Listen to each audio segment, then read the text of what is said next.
Hey guys, what's going on? James here, and in this video today, I have a very, very special guest. It is Tampa Bay Buccaneers safety Rashad Wisdom. Rashad, how you doing? Man, I'm doing fantastic, man. I appreciate you having me on. How are you? I'm doing good. I you told me something before we started, and I'm just saying it for everybody here in the show. Um, the Wisdom family. The Wisdom family in the channel, man. We have deep connections. Your grandfather watched the show, your mom watched the show. It's fun times. It's fun No times here, doubt, man. no doubt. We definitely run deep for sure. So you know what I mean, just having all them behind me, just know you got a lot more coming behind with you too. So I love it, man. I love it. Well, listen, obviously, thank you for sitting down, talking with me today. Today the focus is everybody getting to know you, right? Getting to know Rashad, your story, everything along those lines. I wanted to start off with this. So, you were born in Converse, Texas. Was a little bit from Galveston, Texas. And I was curious, just kind of thinking about it. So, have you kind of been able to sit down with Mike Evans, talk with him about just like Texas football? And I'm curious, like, is Texas football really like the top place for high school guys going to the next level? so it's funny. So first, I'm really from Long Island, New York, and Okay. six weeks after I was born, we moved all the way from Long Island to Converse. And at the time of us moving and landing, just like I said, so happened to be Converse, Texas. Like at the time, Judson, which I ended up going to high school at, Right. was like the mecca of high school football, Texas high school football. And if you look into our history, I'm not sure if it still stands today or somebody is, surpassed or not, but I know we were tied for having the most um, state title appearances. We won six. We've been to 12 total. And there's a lot of history behind Converse Judson and Texas high school football, and like we started the show with the roots run deep. I've been able to talk to Mike a little bit about Texas high school football, but I think everyone in the locker room kind of knows about Texas high school football and just how big and special it is down there. Just with towns getting shut down for Friday night lights and how big it is, and um, just how much of the culture it is down there to really play football and make it, like as big of a tradition as it is. So, I think we landed in the right spot for sure, and I'm glad, everything shaped out how it did. Well, so just for frame of reference too, for everybody watching, like you said, like you went to school at Judson. Um, they have, I'm seeing like 15, 16 guys who went from there to go in the NFL. That's pretty darn impressive, if you ask Oh yeah. me. It's probably more, you know. So I mean, which by the way, hey, for the record now, it stands. You're from New York. Yeah, yeah, yeah. But I'm born. I say I'm born there, but I say I'm from Converse though. I'm Got you. from Converse. Got you. Got you. So obviously going from high school where you played a lot of defense, obviously you came out of Judson, a really awesome school there. You went to UTSA. Now you said you had a lot of options. There were some options to kind of go to different colleges and stuff, go out of state and whatnot. I'm gonna read you a quote from around this time, whenever you did decide to. I think it was a couple years after you were in at UTSA. So my Okay. major is cybersecurity, and UTSA is one of the best schools in the nation for cybersecurity. Two, even though I was willing to leave Texas for college, I couldn't pass up the opportunity to be a part of building UTSA's growing football program and keeping more of our local talent here at home. Once I started really looking at the opportunities here at UTSA, it was a no brainer to commit, and I think back to back conference titles has shown I made the right decision. First off, the last line is goaded. That's goaded. Thank you. that was just such a mic drop. I remember when I read that, I was like, oh my god. I was like, okay. I was like, point made.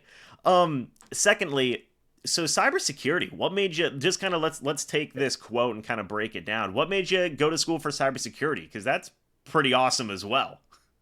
I think it's funny when people ask me this because it's not going to be what you think it is. Okay.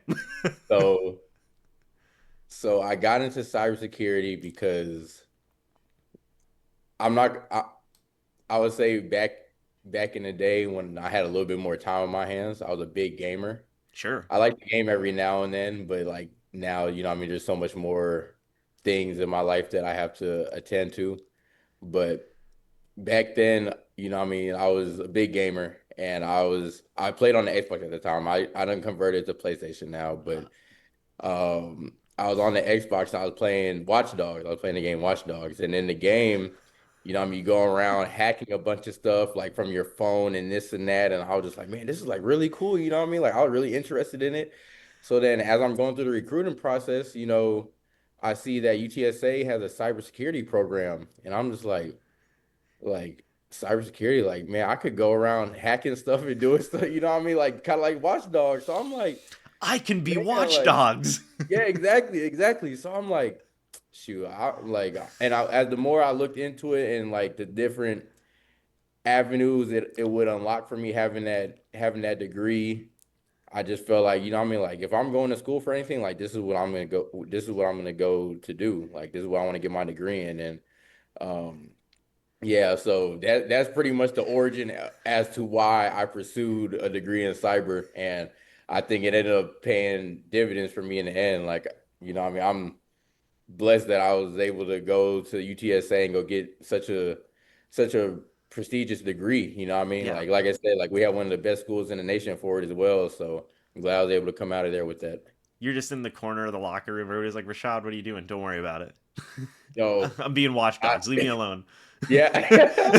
Hey, I don't have some stressful nights trying to be Mr. Watchdog. So, That's but awesome. yeah, like I said, it was definitely worth it in the end for sure. Yeah. No, it sounds like a stressful degree. Like a lot of work. A lot of And work. yeah, it's like a whole nother language. Oh yeah. So too, like obviously you said you didn't want to leave Texas, or you were willing to leave Texas for college, but obviously being a part of UTSA's growing football program, what kind of went into that? Was it also like something along the lines, and we'll get into it here in a little bit, but it was also something like, hey man, like I can really make my mark here and showcase that like I can be one of the best guys to come out of UTSA. Yeah, so going through the recruiting process, I really had everything broken down and thought out. Like I think I still have it on my phone somewhere where like in my notes where I had it broke down like per each school, like, okay, these are the schools I'm most interested in, and these are the schools that I feel like have the most interest in me, who I feel like are communicating with me the most. And what I mean, I had it broken down from like high, medium to like low, and like I ranked it and everything. And like you like the quote read, like I wasn't afraid to leave, Texas to go to school. And I was interested in going to I had an offer to Boston College that I was really considering. Mm-hmm. I think they wanted me to play running back though. I wasn't sure if I still wanted to play running back or not. I fell in love with playing safety. Sure. I had a couple Ivy League offers. I thought about going to Yale, and I think that same year when I was thinking about going there, they had just put two guys in the league. So I'm like, well, I could still chase my dream to come out with a really great degree. But they weren't doing their scholarships are based off of income, and my parents just made too much as a collective. So, and I didn't want to have to come out of pocket anything. So, Oh then yeah, for I thought of For an Ivy League school. Oh my goodness. yeah, yeah, yeah, it was ridiculous. But um, then I thought about going to Tulane. Um, but ultimately, like I ended up doing, I ended up choosing UTSA, and I chose it for a couple of reasons. One being that cybersecurity was a great program, and like they had one of the best schools in the nation for it. Two, I knew I had the opportunity to get onto the field early at UTSA, just from kind of like what the coaches were pretty much telling me, and kind of the plan for me coming in. And as I've thought more through it, I was kind of like, man, like I'm already from one side of San Antonio. kind of built up, a reputation over here and stuff. I could go over to the other side and kind of start doing the same thing. And, our program is fresh and new and, there's a lot of opportunity there. Like, why not, why not try and go and take it? And just recently before me getting up there, Marcus Davenport had just got drafted into the first round, to the Saints. So it's like, okay, I can come out with a great degree. I have an opportunity to get on the field early and, help write a bunch of history and help accomplish things that haven't been done yet. My dream of going to the NFL is definitely alive here because they just had a guy drafted in the first round.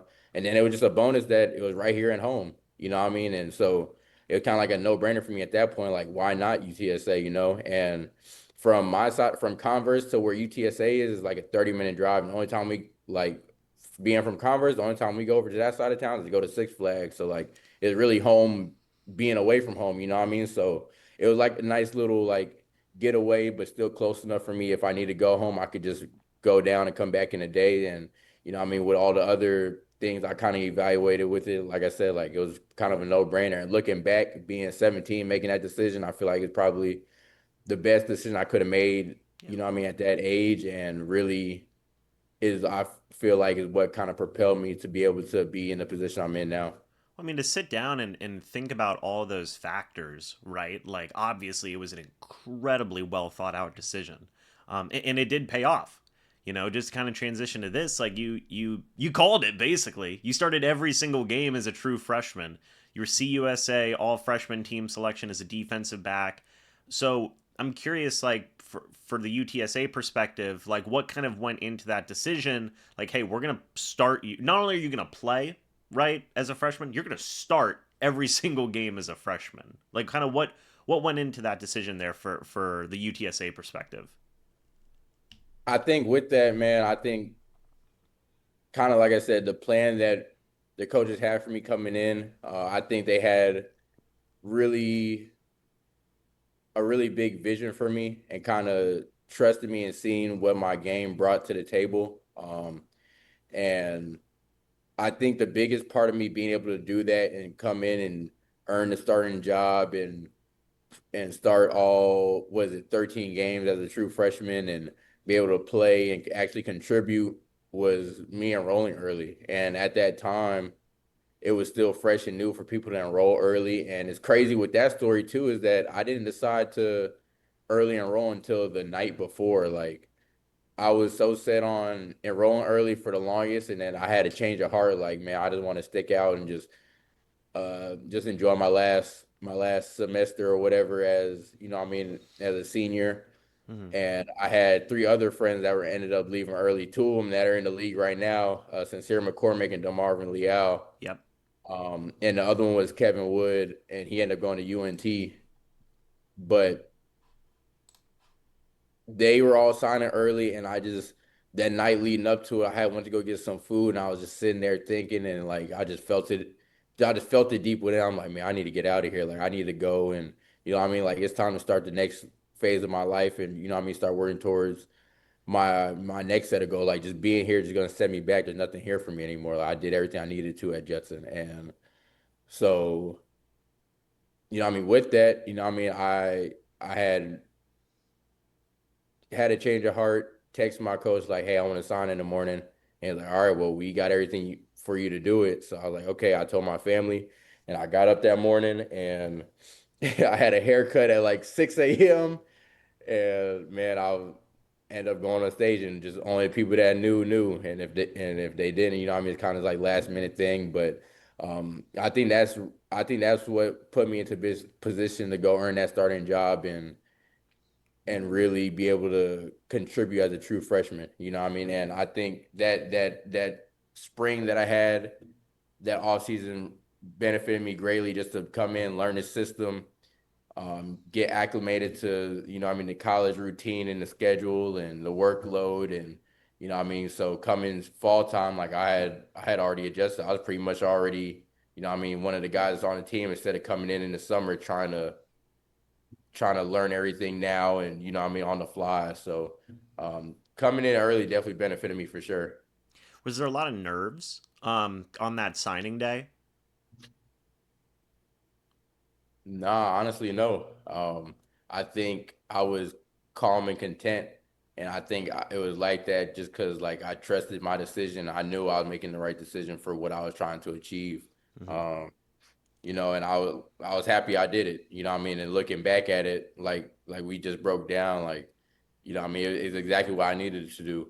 Um, and just with that, I think one thing, I mean, I've had great role models throughout my life that helped me get to this point, but I think the biggest of them all, I mean, like my parents and, I mean, my brothers, I think, especially like my mom and my dad, I feel like they've really instilled in me to really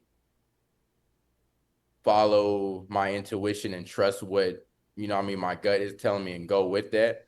And I feel like, I told my mom not too long ago, like we are the accumulation of all the decisions that we made up to this point in our lives. And I feel like I made a lot of good decisions. Not to say I haven't made bad ones, but I've made more good than bad, which has helped me get myself into the positions I've been in. So, I mean, a lot of that comes from them, I mean, them teaching me how to listen to myself and go with what I feel like is right.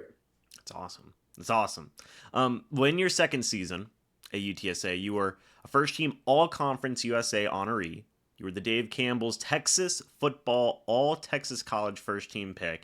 And I believe you still have tied a UTSA record with 4 interceptions in a season. So, like you said, for a guy who, was like, hey, I'm going to stay in Texas, I'm going to kind of move over to the other side of town basically, right, and kind of continue to expand on my brand, to have all those different accolades there in that second season, were you starting to think like, hey, this I totally made the right decision here, this is really working out well in my favor? Yeah, for sure. I mean, just with that, um, during when I first got to UTSA, um, I remember like it was yesterday. I was in my writing comp class and I get a call from my brother, my oldest brother, Mm-hmm. and he's calling me. I'm like, I'm in class, like, hold on. And he's like, just step out real quick. And me being naive to how college is, not knowing like you could just step out or do what you got to do whenever. So like, what I mean, I try to like make it like discreet that I need to step out. So I get on the phone and he tells me that one of my younger brothers, Bryce, ends up having cancer. So I mean, right when I get to college, like life really starts hitting. You know what I mean? And fast forward about a year and a half later, he ends up passing away from kidney cancer. And so going into that sophomore year with COVID and everything going on, I had all that stuff against me. And, I mean, I think during that year, like I really just buckled down and really just locked in what I had to do. And like you said, and just named out, like I had I still consider it like probably my best year at UTSA, despite everything that was going on. I feel like that was a big part of why. Like I think I just had a lot that I was playing for, and um, I think I just had a lot of built up emotions too that I was able to just take out on the field and stuff like that. And but I mean, yeah, definitely around that time, like I'm like, yeah, I think I feel as though like I made the right decision. I started seeing, I mean, doors opening up for me and opportunities that I don't think I would have had if I mean, if I would have went somewhere else, despite, I mean, still being close to home to be around my brother while he was going through his fight and being there, what I mean? Because things could have been totally different. So, I mean, around that time I had a lot going on, but yeah, for sure, I definitely felt like I was making the right decision to be here at UTSA and, I mean, put me in the best position possible for everything that I needed to take care of at that time. With your younger brother passing away, is that something that, I mean, it's not even really a question, but I mean, that's still something that motivates you today. I mean, obviously that happened a few years ago, but I mean, like, that's got to be something that's still it's going to motivate you for the rest of your life. Oh yeah, definitely. I have a big tattoo on my back that says Bryce Strong. His name was Bryce, Mm-hmm. and there's a big movement going on in San Antonio around that time, and like a lot of people had heard about his story and his fight, and we had people from all across the country supporting. What I mean, and I remember a couple months before he passed on his birthday, that was when, like I said, COVID was going on, so everyone's doing like the drive-by parades, and like, kid you not. at least 500 people came and drove by that day. Like, I mean, from all over the place too. Like, there's a town, I'll say probably about an hour or so away called Floresville, Hmm. probably like 45 to an hour away. And there was a family that came all the way from Floresville just to come drive by and say happy birthday. Like there was a lot of support around that time, what I mean, for my brother. And I seen it firsthand. And so, what I mean, that would be something I'll never forget. And like, yeah, like you said, like, yeah, it definitely still motivates me to this day because I watched how he went through his fight and despite everything he had going on with him, like he still kept a smile on his face. So, I mean, that still motivates me today because, I mean, life will life at times, but, I mean, like we still have a lot to be grateful for. And I think, I mean, if you can still find gratitude in the little things, I mean, like you'll be able to bring forth the blessings that you have coming to you. For you, when you saw like during COVID, right, which the whole nation shut down and things like that, to have 500 plus people go out there and support Bryce, like what did that mean for you? Man, a whole bunch. Like I said, like I seen people come from all over to support, and we had people supporting them from different states, and like I said, all over the country, and it's just something like you'll never forget. You know what I mean? Because all them people didn't have to do that, and just to see them all come together to celebrate one life like that, like and just the impact that I know that Bryce had on those people, but those people also had on him, like what I mean, that's priceless. Like that's something that you will only experience like once in your lifetime because like you said like COVID's going on like that's crazy and stuff that all that was going on and to see like just the way that I mean people came together to like rally behind him like it was a special time and I mean that was going on then and I mean it's something that I'll never forget. Yeah, and just to shift gears, I guess those special times. I would say continued in your third season. You were named the All Conference USA First Team again, second straight season. You were on that Dave Campbell's Texas football All Texas College team again, second team.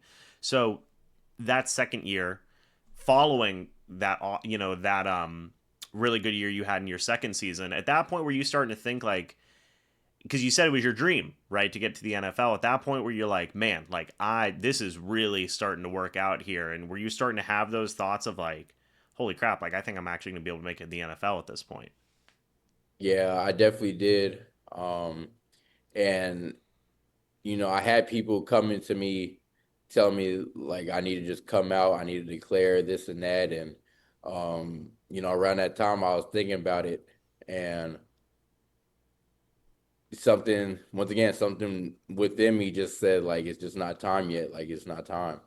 And I mean I told some people to their face like I'm not ready. Like I'm gonna stay here another year, and I mean, I think I wasn't too happy with the year I had previously, and even though I had those accolades, like I just feel like I left a lot on the table, In that third and season.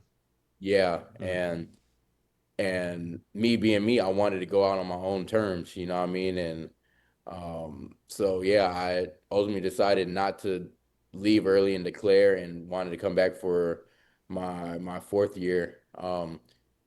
And yeah, so I mean, I made the decision to stay knowing that there could be a chance that, I mean, I could declare, leave early and not get drafted and I mean, see where that leads me.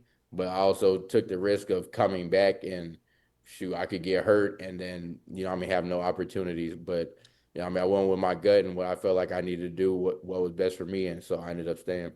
So in that senior season, then you played 6 games, you got hurt. Yep. What was that injury? I had tore my labrum in my left shoulder, and I had did that the year before too, which kind of like hindered me a little bit. 'Cause I was just trying to come back from like a major injury like that when you have a surgery, like can be,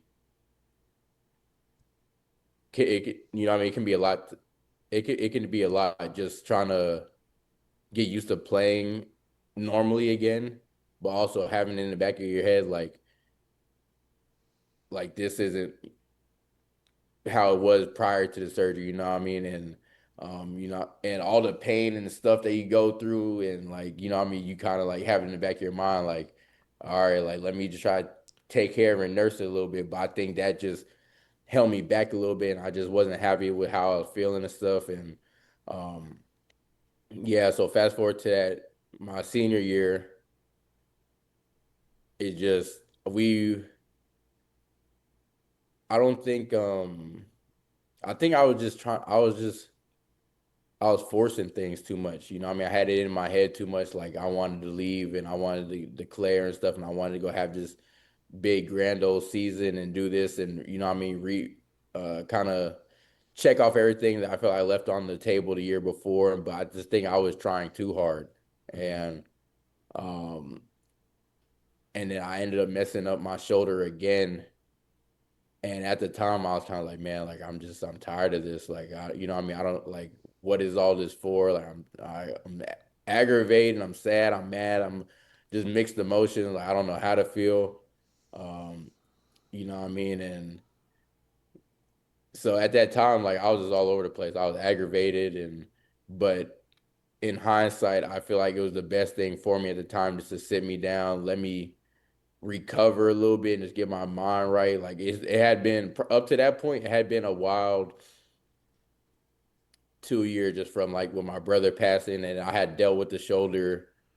I had dealt with that shoulder 2 years for two consistent off seasons. So like trying to rehab and get back and then feel better and then deal with it playing, and so it just had been a lot on me mentally. And so I think at that point, like yeah, I was aggravated, but like I said, in hindsight, it's probably the best thing for me is to sit down and really just regroup and get myself together and like, all right, like let's get back right so we can go finish off what we need to get done, you know? And so like I said, I think it was the best thing for me at that time. Like I think I really needed that. Physical rest just as much as mental rest, right? Um, because as you said, um, Bryce had just passed away not too long ago, and everybody who had said, it was kind of like a worst fear coming to fruition type thing where it's like I could get hurt if I play in my final season, but I don't feel ready to declare yet, and then you do get hurt,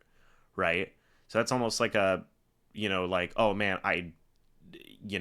maybe I should have declared early, you know what I mean? Like where it's like maybe doubts start to creep in. So, you know, how was that recovery process just overcoming not just the physical aspect of it, right? Because there's nothing you can really do about that, but obviously like the mental aspect of it, of obviously Bryce passing away and then those doubts that you might have had. Just talk about overcoming that aspect of it. I think the mental part is the hardest thing.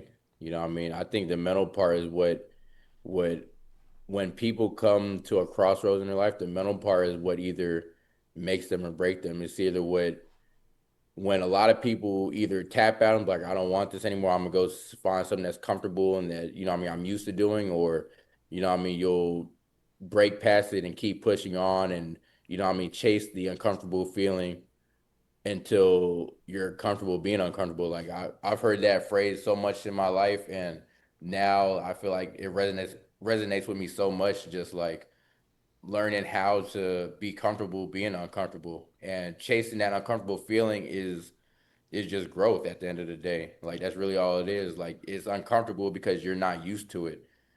But once you make that your norm, like you're gonna become a better person or you know, what I mean, whatever you're trying to achieve, like you'll be able to get that, like just because you're just not used to it. You know, what I mean, that's why it's uncomfortable for you. So the mental part for me back then was the biggest thing. And you know, what I mean, like around that time, like I really felt like with depression, felt like being anxious about things, and like I had to start talking to, you know, what I mean, going to a therapist and talking to people. You know, what I mean, I started talking with my pastor. I started getting close, getting stronger in my faith, and I think those things really helped me get through that time, and like just having good people in my corner too, because you know, what I mean, I was really going through it just with all that stuff and.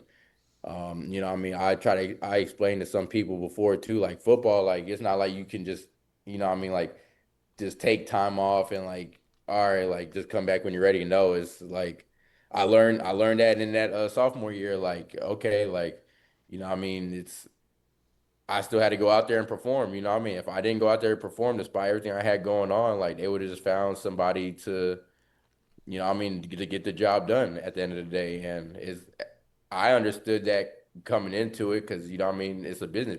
People's jobs are on the line. So, um, you know what I mean, just with all that, man, I think the mental aspect for sure is the hardest part because, like I said, that's either what makes you or breaks you. And there's a lot of days where I just had to find ways to get through. Like I'm watching my teammates practice. Meanwhile, I'm in the training room and I'm hurting. You know what I mean? It's uncomfortable, and I'm in the weight room watching them practice, and you know what I mean. I got my headphones in. I'm listening to Eric Thomas, the motivational speaker, and like I'm listening to him while I'm lifting, like just trying to find ways to just keep me motivated and going. And you know what I mean. It's just stuff like that. Like you gotta find what lights that fire in you to keep pushing on, despite having a lot of days where you're just like, man, like F this. Like I don't want to do this no more. I think you just see I'm happy you bring this up, right? Because like, and I think you know this. I think a lot of players know this. There is this perception, I feel like, from fans, I think, not everyone, obviously, but there's always that perception for just professional athletes in general, right? Where it's like, like they make all this money or they have all these opportunities, and it almost turns into a thing where it's like people forget that we're all human beings, right? Like, and and they forget about the mental pressure as well as the physical pressure that is on you guys as professional athletes, right? Like more so, I think, than a normal person. Like, yes, the opportunities are very high, but the pressure is so extreme, right? And the way you just described it as like, hey, my younger brother Bryce passed away. I tore my shoulder labrum. I I can't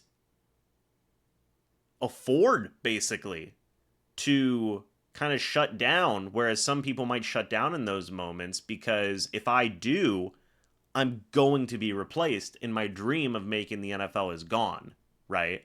So like people forget that that's real, man. That's real pressure on you guys. Um so it's I'm happy you highlighted that because I feel like that's such an important thing to remember for anyone thinking about players, like because ultimately, like we have moments like this where me and you can sit down and talk about these moments together, but not every athlete in the NFL and whatever sport gets that opportunity to, be able to say like, hey, no, this is actually some Mhm. stuff For I sure. had going on in my life. um so that's very important. I'm happy you mentioned that because that's such an important thing to remember, right? um I know.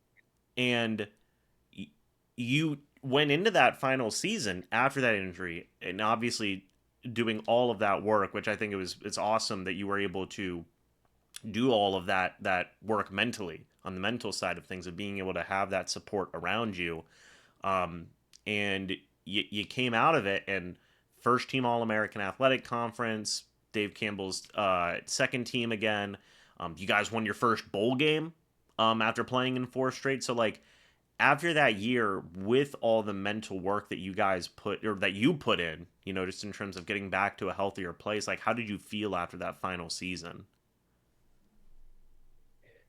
So after that final season, for me going into it, I was like, look, I'm gonna just go into this thing and I'm just gonna go have fun. I Mm-hmm. think at times, like with me personally, you know what I mean? Like I love what I do and I love the game, but I feel like at times I take things too serious and like I get too uptight with it because I just want to be, you know what I mean? At the end of the day, my goal, like ever since I started playing, like I started playing football because I want to be one of the best to ever play the game. It was never for like money or the fame or any of that. You know what I mean? Like it was as a 6-year-old kid, I seen the game and I fell in love with it. And I was like, man, I want to be one of the best to ever play this game. And like, you know what I mean? So that's my that's my whole motivation behind playing. So, and I feel like as we get older,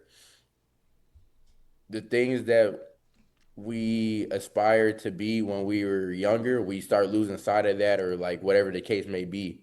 And you know, what I mean, I had really took a deep look inside myself that off season, and just that whole year, like while I'm rehabbing and stuff like that, like I need to get back to why I started playing the game, and that's because I had fun doing it, you know. And so that whole season, I'm just like, man, I'm just have fun with it. Like I'm not gonna be too uptight with it. Like I'm just gonna have fun, and I did exactly that. You know what I mean? Like I enjoyed it, and at the end of the season, we didn't get the result we necessarily wanted because we wanted up at that point we had won two conference titles back to back years, and we was trying to go three-peat in the new conference. You know what I mean? Just to let people know like we got something serious going on over here. But it just wasn't our year. You know what I mean? That's okay. Like, you know what I mean? It's not always gonna be your time, but like you said, we was able to bounce back and go get that bowl win. And that was a funny time for me too, because you know what I mean, halfway through the game, I go to try to make a play. I plant my foot wrong into the grass, I fall. I end up breaking and dislocating my elbow. Like in the last game of the season, before I literally went to I trained for a pro day at Exos in Frisco. Hmm. I literally went to go tour Exos the day before the game because we were already staying up there. I toured Exos the day before the game. Like, okay, like this is where I'll be. I'll be back up here in 2 weeks, this and that, this and that. Like, just getting ahead of the game. The next day, I go in the game and I go break my elbow. And at that moment, that's when I'm like, okay, like this thing might be done for me. Like, I don't know what things look like after this. You know what I mean? And like, I'm Yeah. just in my head, I'm like, dog, like why? Like why right now, you know? Like so I was mixed emotions that night. Like we won our first bowl game in history and I was able to be, you know what I mean? Everything that we needed to do for the first time while my during my whole time at UTSA we were able to achieve.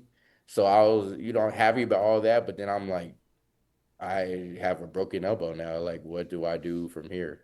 So It sounds like and I was that was what I was going to ask was like versus where you were at the end of your the previous season, right? Where it was just this whirlwind of like emotions and stuff. It sounds like that final season, like by the end of it, let's say before the bowl game, right? Like, did it feel like almost like a weight off the shoulders type thing of just like, hey man, like, I feel like I don't have as much baggage right now. I really feel like I'm able to just play loose and just enjoy myself versus where you were that previous season.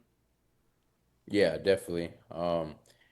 Especially with it being my last season, you know what I mean? Like, and we kind of went into the year knowing like this was going to be a lot of our last year. Like me, uh, Frank, um, Cephas, like a lot of guys that came in with me or were already there with me, Mm-hmm. that were there when I was there my freshman year and we weren't doing so hot to, winning two conference titles back to back years and now winning the bowl game and just everything that we went through and to get to where we ended up being towards the end of it, like, we just kind of just like, man, let's just go have fun. Like this is our last hurrah, like, you know what I mean? And we had been through so much stuff together, man. Like I said, my freshman season to having to go through COVID and getting COVID tested 3 days during the week, and not knowing if you're gonna play that week because COVID test to, having an undefeated season, being ranked in the top 25, winning the conference championship to repeating the year after, and like, why not just go have fun? Like, we ain't gonna be able to do this again. This is gonna be the last time we all play on the same team. So, just kind of knowing that and just embracing things, knowing like this is like our victory lap, pretty much. Like, yeah, let's just go have fun. Let's go ball and see where it takes us. Now, obviously, then you mentioned it. Then you broke your elbow. So, like Hmm. you said, like mixed emotions. At that point, yeah, just talk about that where you're like, you're finally back in, I would say, like a good headspace. Just be like, hey, man, I'm having fun again. I'm really enjoying this. Boom, broken dislocated elbow, which sounds horribly painful, by the way. That doesn't sound like a good time. Yeah. Um, so. at that point, were you sitting there thinking like, okay, I might not make it to the NFL at this point? Yeah, for sure. I remember when it happened, like as I'm falling, I can just hear it and I'm like, no way. And I try to get up off the ground to walk off and I'm walking and I start getting dizzy. I'm like, oh no, they gotta come get me. And I'm laying on the ground and I'm just like, there's no way. And we walk back to X-ray and they're like, yeah, it's broken. This I instantly just start crying. I'm just like why? It could be over. Like, you know what I mean? Like pro day is because we played December. I remember the date, December 19th. And I'm like, pro day is gonna be 3 months from now. I'm like, how am I gonna do pro day? You know what I mean? I'm like, if I can't do pro day, like I don't think it's gonna be a real high chance for me to land anywhere, you know what I mean? If anything. So like all this stuff going through my head and them next couple of days, like a week. It really the next yeah, like the next couple of days I'm kind of in the slums, like man, like my arm hurts. Like I don't know what's going on. I don't know what's gonna happen. Like this might be done for me. Like what's next? So I'm all over the place. And luckily, like I said, I've been fortunate enough to have some great people in my corner. And luckily, my mom and my agent were able to get things rolling and I mean, pretty much spearhead the whole thing because like I was out of it. Like I didn't want nothing to do with anything. Like I didn't want to talk to anyone. I didn't want to be bothered. I didn't, you know what I mean? I was just like, you know what I mean? At this point, like whatever, like y'all handle it. So, and that's what they did. And they sent me, my mom drove me all the way to Houston to to get worked on by one of the best surgeons for what I had done out there. And we got the procedure done and I rehabbed in San Antonio for like a month and a half at UTSA, and that too, like they didn't have to do that either. But like I got some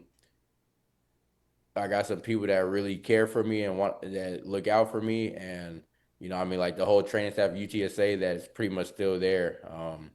With I mean, Miss Marie, like she pretty much like my mom during the time I was at UTSA, but she I mean, she worked with me I mean, every day I was there.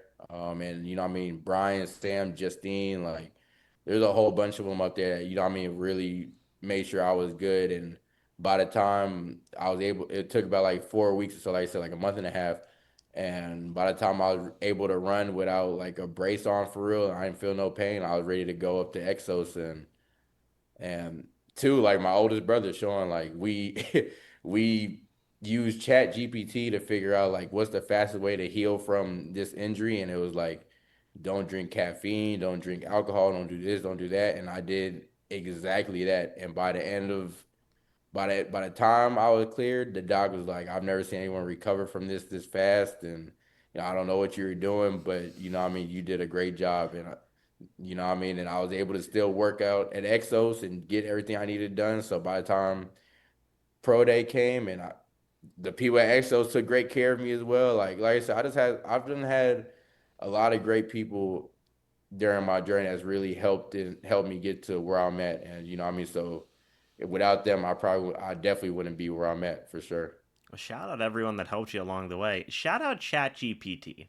Nah, for real. If the doctor said, I don't know how you recovered so quickly, you said, hey doctor, have you heard of AI? Man, Chat GPT came in clutch. I promise you, it told me exactly what I needed to do, and I did exactly that.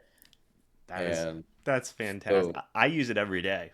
So personally, yeah, so I've been using it a lot more as of lately. that's fantastic. Well, shout out to everybody you also mentioned, Mama Wisdom, and everybody who helped you out along the way as well. That is awesome. Now you finished your UTSA career as the program's all-time leader in total tackles with 315 and solo tackles with 228. I think you still hold the leadership of those two things. 19 passes deflected, 13 tackles for loss. He had sacks, interceptions, forced fumbles. Talk about your lasting legacy with the program. Do you feel like you're one of the best guys to come out of the program at that point? Oh, yeah, I would say yes to that. Yeah. I Um, know that part's a bit of a loaded question, but talk to me about the legacy about the legacy of that program, and just do you feel like you left it all on the field for UTSA? oh yeah, I left it. I gave that university everything I had and more, but in in the end, they also gave me the same amount of energy back. I mean, I poured into UTSA just as much as they poured into me, and um, man, I think the legacy that not only just myself, but everyone that I came in with there, like we were able to leave, like and it's like I said, it's just crazy what we were able to accomplish and get done. And I mean, and I feel like yes, I I think I solidified as one of the best to come through the program thus far. And I mean, our program is very, I mean, our history is very short. We've only been having a football team for maybe 15 years Yeah. at this point, so I think that makes it easier to have something stamped this early. But I mean, like I I don't like talking about like what I've done, what I mean, that much. But there, like you said, like all the stuff that you listed, like what I mean, there's a lot that I was able to do during my time there. And I mean, just also as a team, like we had a lot of great players on the team and great coaches that come through. And I mean, it's a collective effort, what I mean. So I mean, part of those accolades that my name is tied to, it wasn't just because of me, what I mean, because the great team and support staff and everyone that had their hand in it, what I mean, we was all able to do it together. And it's just I look forward to seeing where things go years from now and how far we can take it. But as far as just like legacy and stuff, like yeah, I feel like I definitely left my mark on that university, just off the field, on the field, what I mean, everything in between. Like I think, what I mean, I think the Wisdom name will definitely be around there for a little bit longer. Yeah, and one thing I thought that was interesting as well, you were given the number 0. I don't know how long you had the number 0 jersey for, but for UTSA, it talks about leadership, I believe, is what that signifies for the team. So, could you just explain a bit more for people watching for what that number 0 jersey means for UTSA's program?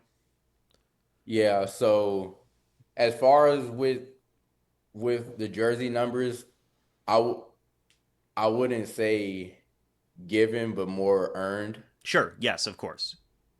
Because so at UTSA we vote for our single digits, and zero is the high, I guess the highest number you could say. Yeah, I The biggest is the honor. highest.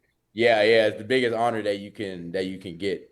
And what we started doing that 2020 when zero became like, what I mean, a number that you could wear. And um me and Frank both received pretty much every vote on the team. And so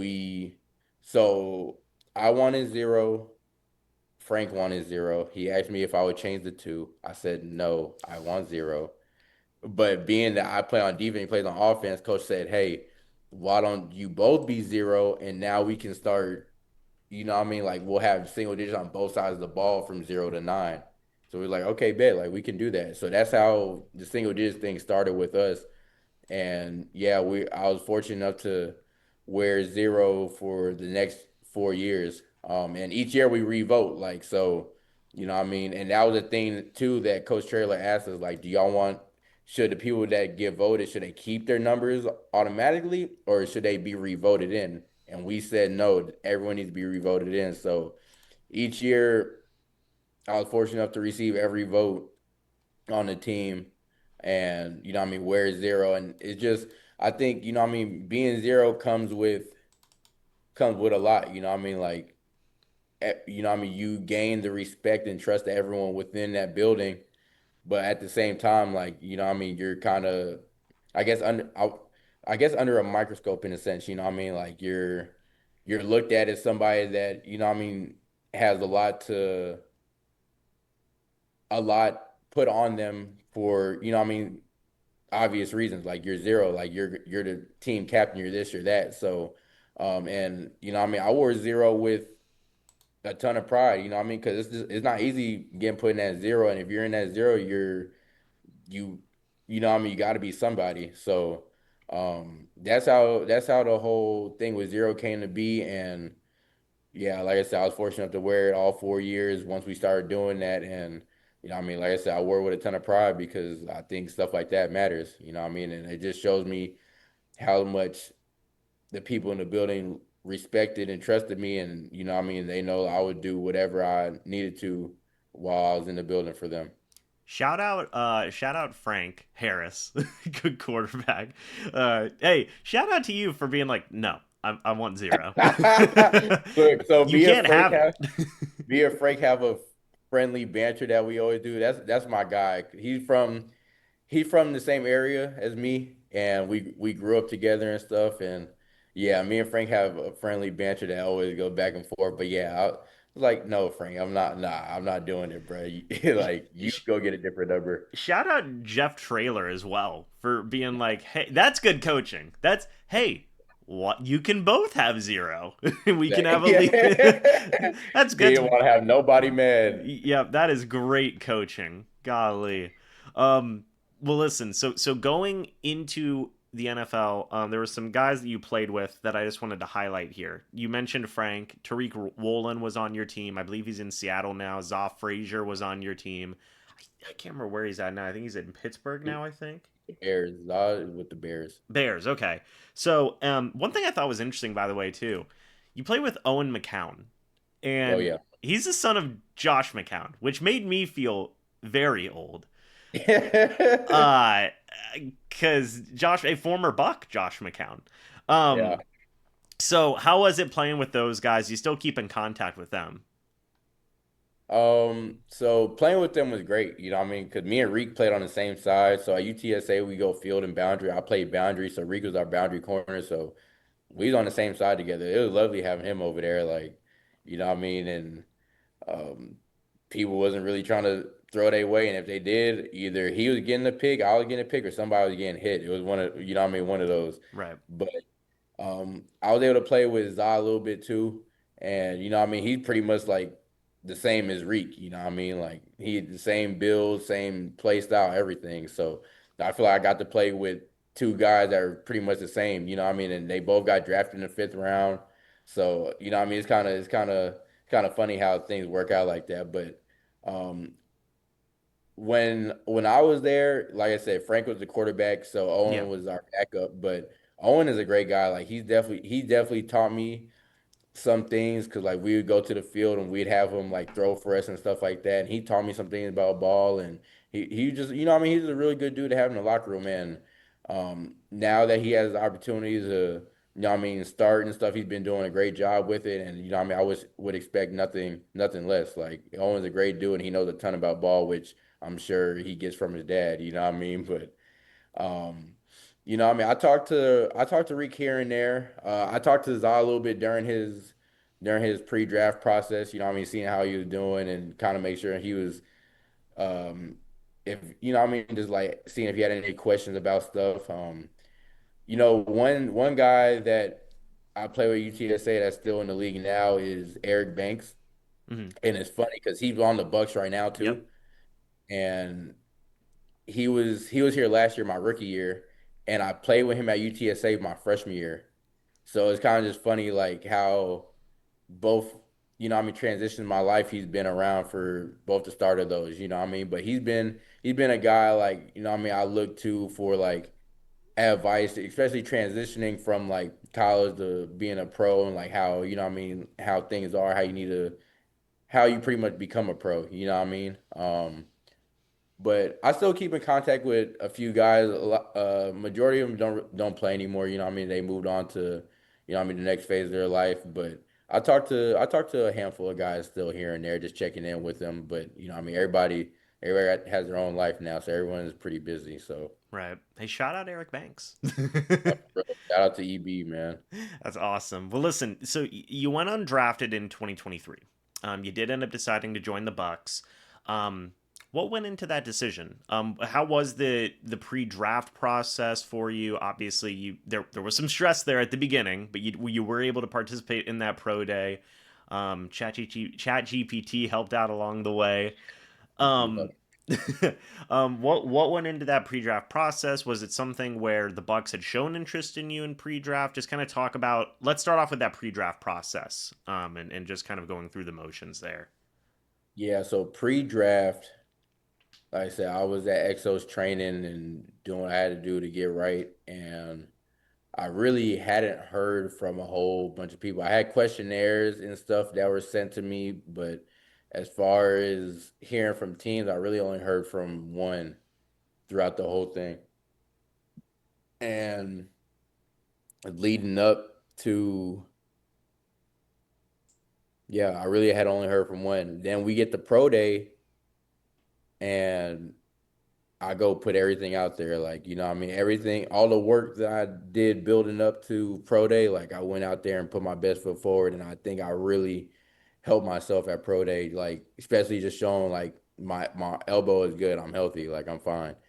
Um, you know, what I mean, I think a lot of people were happy with my numbers and I think that put my drills went well. And I think all that stuff put more eyes on me.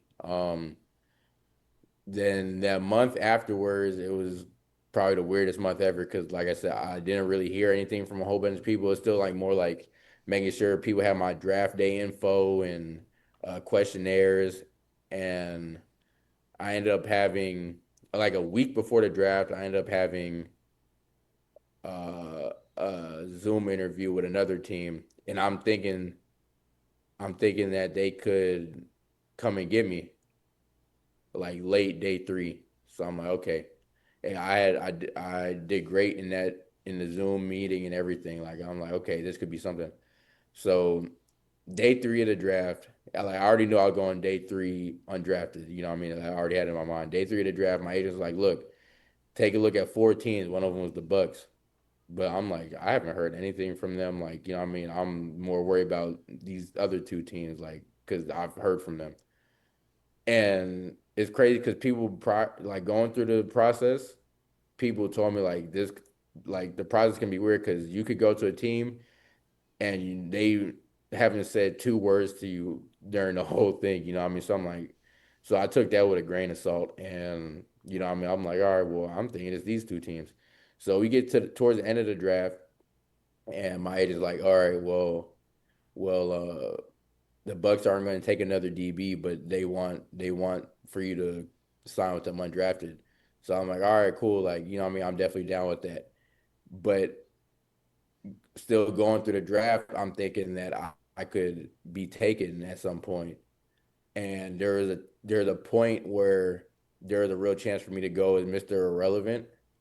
Ooh, And and it didn't happen. And so at that point, I'm like, all right, like, you know what I mean? It's gonna be undrafted, you know what I mean? So shortly after that, I signed with the Bucks. And I don't know much about Tampa, you know what I mean? I'm kind of mixed emotions because like I wanted to hear my name get called, right. but but it didn't happen.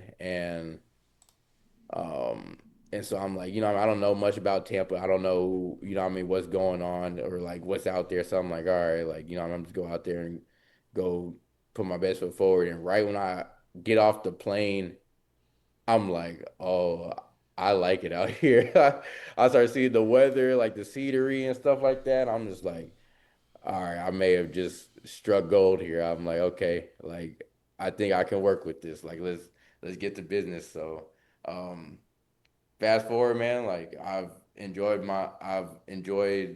being out here. You know, I mean I absolutely love it out here. Like this is like home to me at this point. Like I really don't want to leave. So um and hopefully like, you know what I mean, that can happen, but it's it was definitely a roller coaster to say the least going through the process.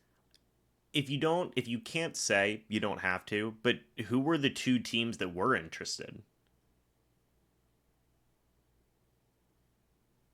I know that might be a bit of a loaded question. I really don't. I mean, I don't feel like it. I don't know if I can. That's okay. Yeah, we can just move past it then. That works for Yeah, me. I kind of gave one away with The the Mr. the right. That's okay. Um but listen, so then this past year you were on the practice squad, right? You spent the entire year on the practice squad. How was that? I mean, like obviously going from do you ever reflect back on that really tough stretch of time you had to holy crap, I made it to the NFL? I reflect a lot about a ton of things, you know what I mean? And so to answer your first question, yes, like I still do that now. Like, you know what I mean? Like I'll have moments when I'm in the weight room working out with the guys, or like we're on the field doing something or whatever it can be. I'm just in the facility. I'm looking around at all the stuff and like looking at my shirt. I'm just like man, like I really did it. Like the dream I had when I first started playing, like I was able to go and achieve that. And I was telling somebody one day, like, you know how many people grow up and say they want to be something, and as they get older, like they kind of just like, oh, I don't think it can happen. Like I'm gonna just go do this instead. Right. And I'm like we were able to the thing we said we want to do when we were young, like that's what we went and made happen. Like it wasn't just like, oh, this is just playing, like we said we wanted to do this and we went and made it happen, like so it's just like it's a real feeling knowing that like all the time and effort and sweat, blood, tear that we put into this, like you know what I mean, we got it back out. And I mean, my time on the practice squad last year was exactly what I needed. Because once again, I get out here and I mean, my dad ended up passing away like once I got out here, and I'm like once again I'm all over the place. Like I'm all over the place, but I buckled down with this because like what you were talking about earlier, like being up here is a whole different ball game. You know what I mean? Like you could be here today, gone tomorrow, and I wasn't going to allow anything to get in the way of what I had worked so hard to do. Like despite what I had going on or whatever, like I was gonna make sure like I did what I had to do to keep myself around. And and with that, being on the practice squad and like what you said about reflecting, there was a time when I was a freshman at Judson, the coaches asked me to move up to play varsity. They wanted me to be a freshman on varsity. And two of my friends, Sincere and DeMar, and the other two that are in the league right now, they had one already went to do it. And they wanted me to come up, and my dad was like, "Nah, like he's not ready. Like just he was like, just play freshman ball, just enjoy it, have fun, learn, and then I mean, you can get ready to play varsity next year." So I'm like, okay, and I trusted him. And being on practice squad this season, I mean, reflecting on that, being on practice squad this season, exactly what I needed, just like back then, like. I think about back then, like, yeah, I probably didn't need to be on varsity then. Like, I probably wasn't ready. This last season, like, yeah, I think later on into the season, if they needed to call me up and pull me up, yeah, I would have been ready for it. But at the beginning, no, I don't think I would. I think I just had so much other stuff on my plate and in my head. Like, what I mean, it was just hard to be focused. And, what I mean, I probably would have not been able to put my best foot forward. And during my time on the practice squad, like at first, the first couple weeks, I'm trying to figure out how to, I mean, how practice squad works and stuff. And, I mean, don't get me, like, I was definitely, like, upset being on practice squad. I mean, I wanted to be on the team and play on game day and this and that. And, after the first couple weeks, I'm like, all right, you know what?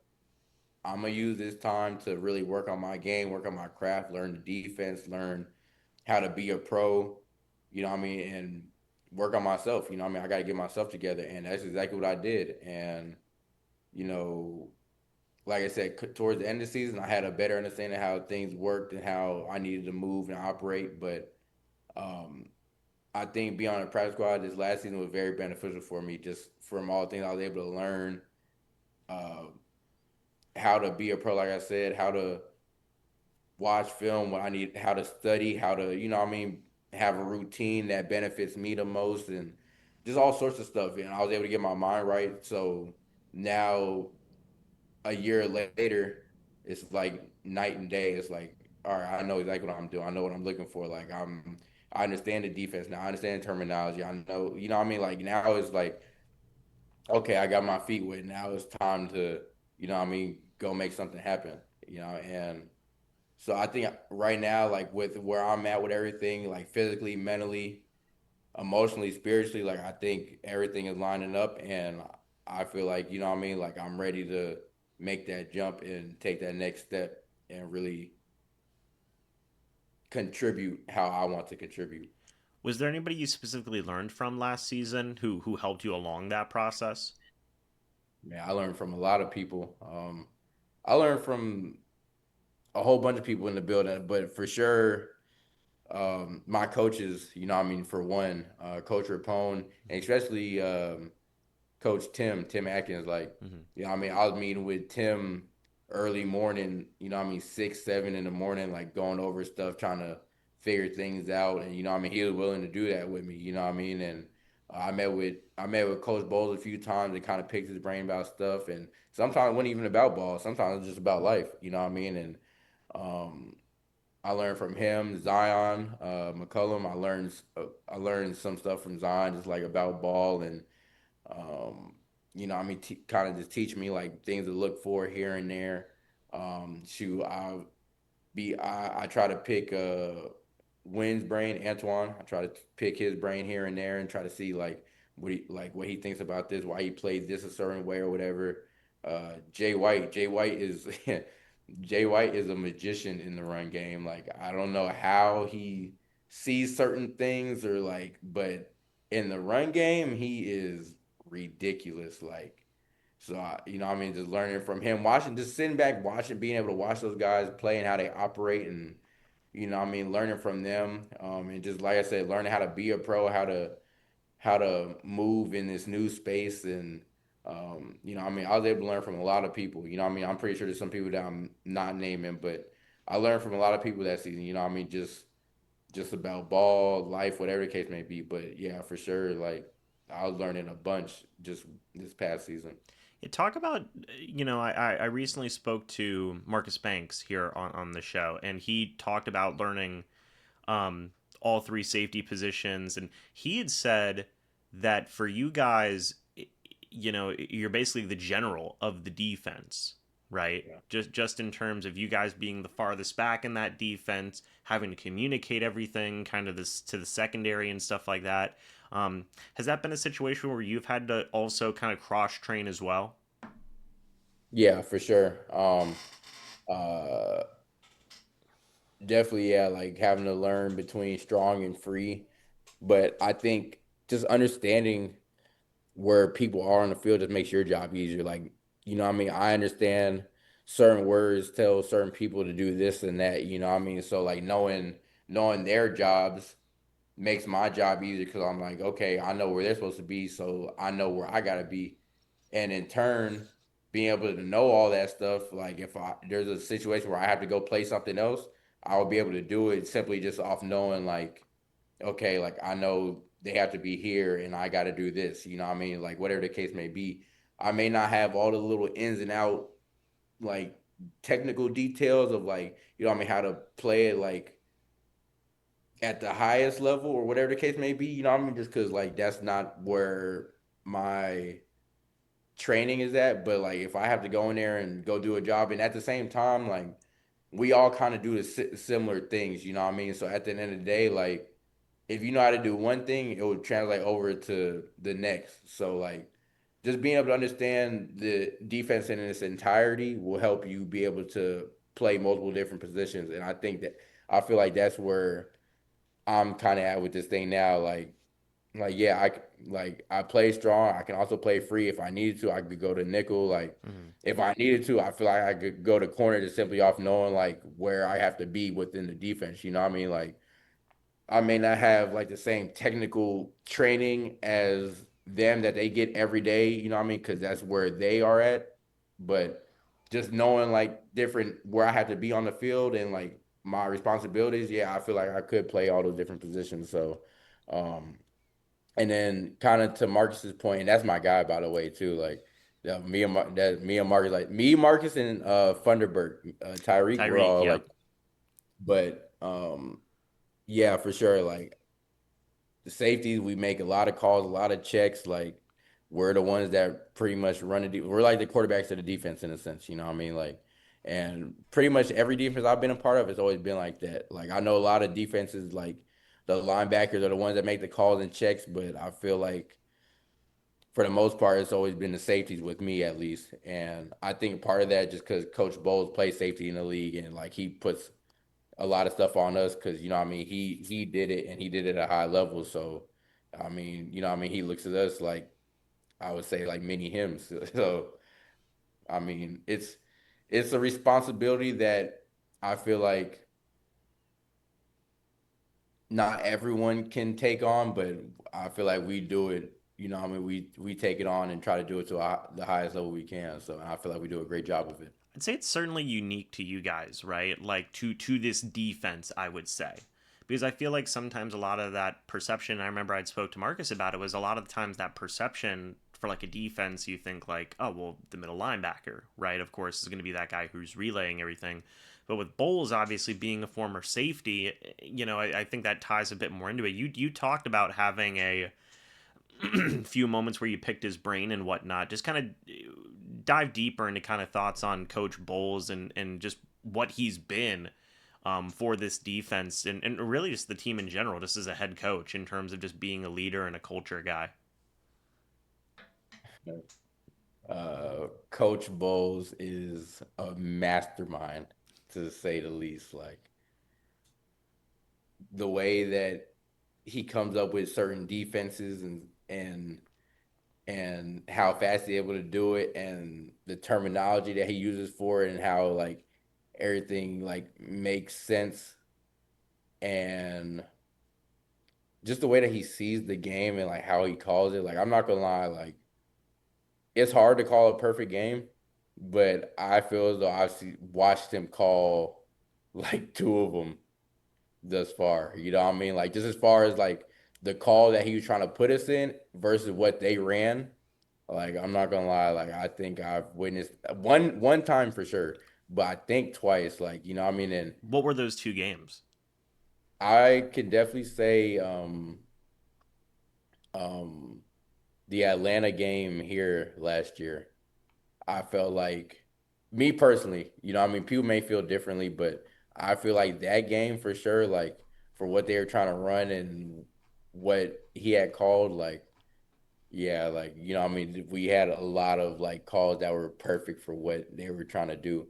Um, but you know, I mean, just the way that he sees the game, man, like the way that he breaks certain things down and like, well, if this is that, if you know, what I mean, if you see this, you know, what I mean, you can expect this to come and this and that, and um, kind of how he like breaks down our responsibilities within the defense and stuff, like you know, what I mean, and kind of just simplifies it for you, you know, what I mean, and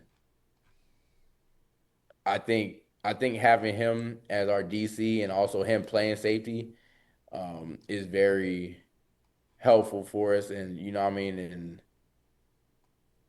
beneficial for us as safeties as well because he did it and played at a high level. So being able to have him there to pick his brain at times to see what he sees and try to implement it to our games, you know what I mean, that all that can do is just make us better. I love it. I love it. Well, Rashad, I got one more thing for you. I always ask everybody this whenever I have them on the show. You've been through a lot, right? From Bryce passing away to your father passing away to all the different types of injuries. You've overcome a lot. And that's just, I can't even put into words how incredible that is, right? Um, it sounds like you're ready to put your best foot forward, just being the best version of Rashad Wisdom you can be, right? This upcoming season. It sounds like it's very similar to whenever it was that sophomore year for UTSA, right? So I got to ask, what should Bucs fans expect from Rashad Wisdom this upcoming season?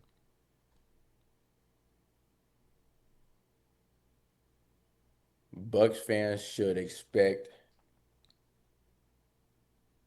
from me a person that is passionate about the game.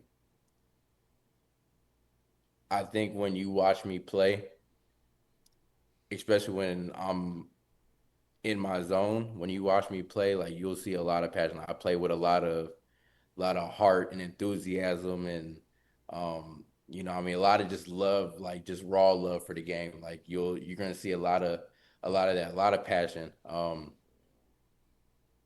You go a leader, um, just someone that I feel like people can look to when they need a little extra to get going, or we need like we need a big play, like all right, like let's, what I mean, like let's someone that's gonna help like go make that happen.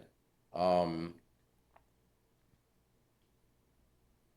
what I mean, I think the best way to describe me is just, what I mean, all heart and passion, man. Like I play with a lot of heart, a lot of passion, and like, especially when people see me, like I'm listed as 5'9", so people be thinking like, oh, like you're in the NFL, like you're supposed to be much bigger, this and that, like you're so little, this or whatever the case may be. But you can't measure heart. Um, and I think all the things I've been through to get to this point has molded me into who I am.